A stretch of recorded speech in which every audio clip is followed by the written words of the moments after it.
Je m'appelle Serge Braun, je suis le directeur scientifique de l'AFM Téléthon. Le thème cette année du 32e Téléthon, c'est les victoires du Téléthon. Pourquoi les victoires? Il faut se rappeler qu'en 1987, au moment du premier Téléthon, le domaine des maladies rares, c'était un domaine complètement négligé, ignoré. Or, ces maladies qui sont dites rares concernent en réalité beaucoup de monde. Elles sont très nombreuses, ces maladies, plus de 8000, et c'est 3 millions de personnes, rien qu'en France, concernées par ces maladies. 80% de ces maladies sont génétiques. Chacune individuellement peut être rare, peut concerner parfois quelques cas ou parfois quelques milliers de personnes, mais mise bout à bout, c'est 3 millions de personnes qui sont concernées. On ne connaissait même pas les gènes de ces maladies à cette époque-là. Et grâce au Téléthon, grâce aux laboratoires qui ont été aussi créés avec les fonds du Téléthon, en particulier Généthon à Évry, au bout de quelques années sont sorties les premières cartes du génome qui ont permis d'accélérer la découverte des gènes responsables de ces maladies. Et à partir de ce moment-là, on a pu commencer à s'attaquer aux thérapeutiques. Mettre au point des traitements parfois très innovants comme la thérapie génique, qui consiste à délivrer des gènes dans l'organisme pour suppléer les gènes déficients, grâce à des vecteurs, des virus modifiés qui portent le gène thérapeutique, qui sont complètement inoffensifs. Et là a commencé une vraie révolution médicale. Les premiers résultats, et on parle de victoire parce qu'on parle de guérison, c'est dans les déficits immunitaires, ce qu'on appelle la maladie des bébés bulles, sont des enfants, parce qu'il y a une petite faute d'orthographe dans leur génome, une atteinte génétique. Ces enfants ne peuvent pas se défendre contre les microbes, leur système immunitaire ne fonctionne pas. Et on peut restaurer un système immunitaire complètement normal grâce à la thérapie génique où on prélève des cellules de la moelle osseuse chez les enfants, on les corrige génétiquement avant de les réadministrer. Et avec 20 ans de recul, on sait maintenant que ces enfants deviennent des adultes qui mènent une vie normale, indemnes de tout traitement.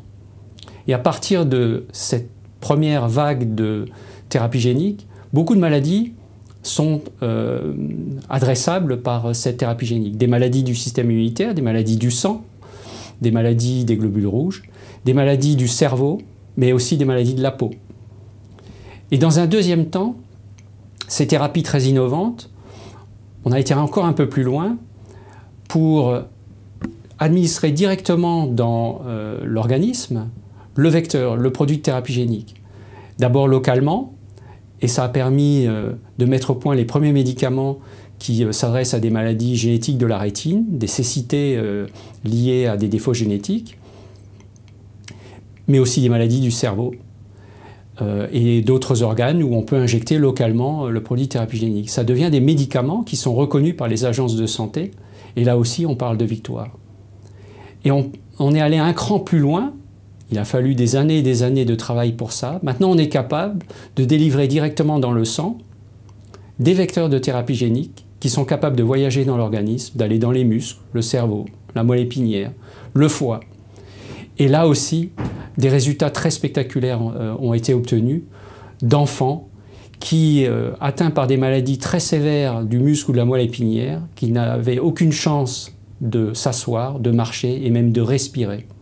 On les voit marcher, se développer normalement, dès lors qu'on les traite rapidement. Ça aussi, sont des victoires absolument spectaculaires.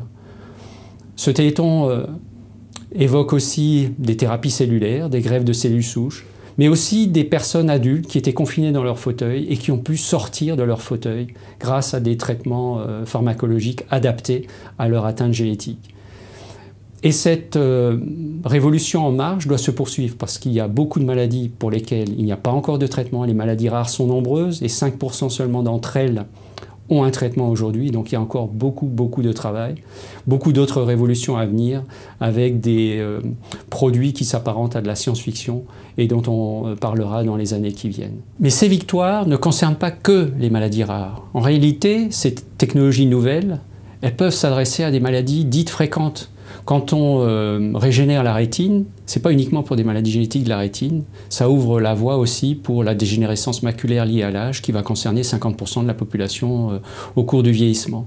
Quand on s'adresse à des maladies du sang, on peut s'adresser aussi à des cancers du sang. Et il y a aujourd'hui des produits de thérapie génique qui sont des médicaments enregistrés pour des lymphomes, des maladies du sang, mais qui s'appuie sur la technologie qui a été développée pour la maladie des bébés bulles. Et des exemples comme ça, il y en a vraiment beaucoup, beaucoup. Ça aussi, c'est une victoire du Téléthon.